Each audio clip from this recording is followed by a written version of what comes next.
Hello, everyone, and thank you so much for joining me for this week's edition of Just Ask Jay. And of course, today we are talking about static cling ghosts, and I'm really pumped about this subject because, first of all, it's something that's really dear to my heart. I absolutely love the paranormal. And number two is I think we need to talk about this because I think we have someone that has a little static cling ghost problem.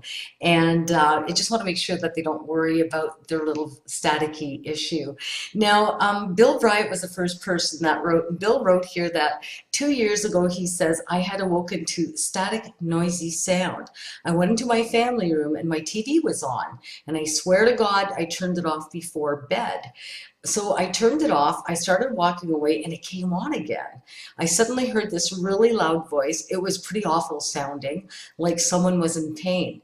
Never happened again. Gave me the creeps. I'm always worried that it will happen again. Any clues, Jay? Well, Bill, I'm going to tell you that I think you had a little bit of a residual energy problem, and the fact that you had a voice accompany the static electricity type of sound or the staticky sound, and of course that your TV came on all by itself gives me the very strong feeling that you did have a little bit of a static cling ghostly encounter. Now, to let you know, there's different ways of measuring static, and static is actually electromagnetic energy, and ghosts and energies and these types of spirits, whatever you call them, do need that to be able to manifest themselves. And I think that that was the precursor to the loud voice that you heard. But this is called a millimeter, and this millimeter is interesting. It actually measures electromagnetic static, and so EMF, electromagnetic frequency resonance, I guess. And it also records the temperature. So if there's temperature fluctuations to very hot or very cold, sometimes very indicative of spiritual activity. And of course, if you're picking up mellagauss, which is a way to measure spiritual activity or a high rate of electromagnetic fields, then of course it's either faulty equipment causing it or spiritual visitors that kind of take from those sources to be able to manifest themselves. Now, this is interesting. This is an SB7, and an SB7 is Spirit Box 7, is why they call that. And the thing is, what I find interesting about this is that this sweeps radio channels back and forth, and what it does is it spits out words, and those are supposed to be the words that spirits are giving to us to communicate with us. And sometimes you don't have to go and spend a whole bunch of money. This one was really actually very inexpensive, but I found that I had to buy along with that a little amplifier because you can't hear the words very well. And it really, really helps to use an EVP to be able to pick up the words that it's spitting out. Now, on a telephone, there's this one I believe is Sono. I have this on my iPad, and what it does is it sweeps radio frequencies back and forth, and I'll play it for you actually. I think I could just get it to go here. And what it does is it spits out this white noise, and you could hear different words. So you could talk to it. Hi, who's here today? So I just heard my name is Louise. So interesting. Whether that's the radio or a ghost, I don't know, but you can go have some fun with that. But that's another way of picking up, these voices. And Bill, I think that with the static and with, the TV being on, that energy was able to pick that up. Now, Kathy Keeping had a pretty interesting little thing go on, and this was just a few days ago, actually. So, Kathy, thank you so much for sharing this with me as well. But it says, hi, Jay. Last night at 2 a.m., my husband and I awoke to the sound of static, like from a TV or a radio. So, again, that sound, that kind of thing. He asked me if I left the TV on. He took the remote and turned the TV on and then off. We heard the static again. He started to walk towards the sound and noticed that it was coming from a crank radio used when without hydro that hadn't been used in about 8 years. He picked it up and the power buttons were all off. He put it in the bathroom and noticed the number 601 on the screen.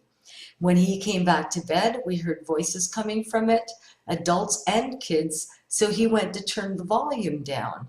In the morning, he said that maybe the battery backup made it start. So I opened the battery cover and one of the batteries was missing. It seems very strange for me, but is it possible that someone was trying to get his attention or mine? Thank you in advance for your input. And thank you, Kathy. Now, first of all, I don't want you to worry because sometimes these experiences can happen and then they never happen again. And sometimes they're just like really freaky or really creepy, but you don't have to worry about that, first of all, Kathy. But I think much like Bill, you had a little bit of a visitor. And the thing is, it's near impossible for that radio to come on, especially if it's missing a component. So I would think that you had a little bit of residual energy. And sometimes residual energies could be from grounded spirits, replaying their karmic lessons or going over part of their lives that they want to revisit with someone in particular. It could have been just an old memory of, a special occasion. The radio's on, the music is playing, the kids are they're having a party, that kind of thing. So maybe you had something like that. But what I found interesting, I looked up your number 601, and I found that really interesting because usually 601 is messages from the other side or from angels, as they say, but numerical values I absolutely love because I believe that spirit does try to give us messages. So I think that 601 indicates, and if you're looking to analyze this, to death, I should say, 601 is, talking about shortages of things and abundance coming back. So let's say if you've been broke lately, or if your account has been emptied or your pockets are very shallow, and you thought that you've run out of all your options and your family's not helping you out, this kind of thing. Well, it's just a sign usually from the other side that everything's going to be okay. So if there's been some financial difficulties, and I don't know if there has been, but I'm just telling you what 601 means, it just means that things will start to move in a very, very positive way. So you need to be patient around with that. The number 601 means abundance. Isn't that amazing? So if it's 6:01 a.m., 6:01 p.m., that kind of thing, and if you've been waiting too long, for that kind of thing to happen, just know that it's coming soon. So it doesn't mean that you're going to win the lottery or anything, Kathy, but maybe, somehow someone was trying to give you a message not to worry so much, or that better things are coming. Now, abundance doesn't always have to mean money. It could be abundance in health, abundance in different things that you're wanting to manifest for yourself. But I honestly think that you had a little bit of a visitor, and it doesn't mean that your house is haunted or anything like that. I've had silly little things like this happen where they've never happened again. And so it doesn't really mean that it's going to happen again. The only thing I could tell you, Kathy, is that you're worried. And Bill, if you're worried, and I know, Bill, yours was 2 years ago, but if you're worried about something like that, get yourself a really great smudge your home. If you're not sure how to do that, just check on YouTube. They have all kinds of different ways to smudge, and use something that you're comfortable with and that you have a belief system in. Don't use someone else's smudging technique if you really think it's hokey, or if you don't think it jives with what your lifestyle is or what you like to do. So, just keep it true to yourself, and just know that I just think these are residual energies. I think that sometimes these energies come into our consciousness, our conscious fields, and these are, subconscious types of states that we're able to pick up.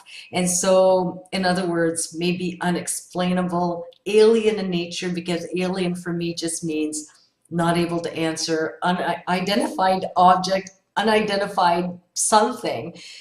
But you don't have to worry about this. I'm telling you, you're so protected. So Bill, thank you so much for your question. Kathy, thank you so much for your question. And keep the questions rolling in. I can't wait to get the next week going. Thank you so much. Have a great week ahead, guys. Bye-bye.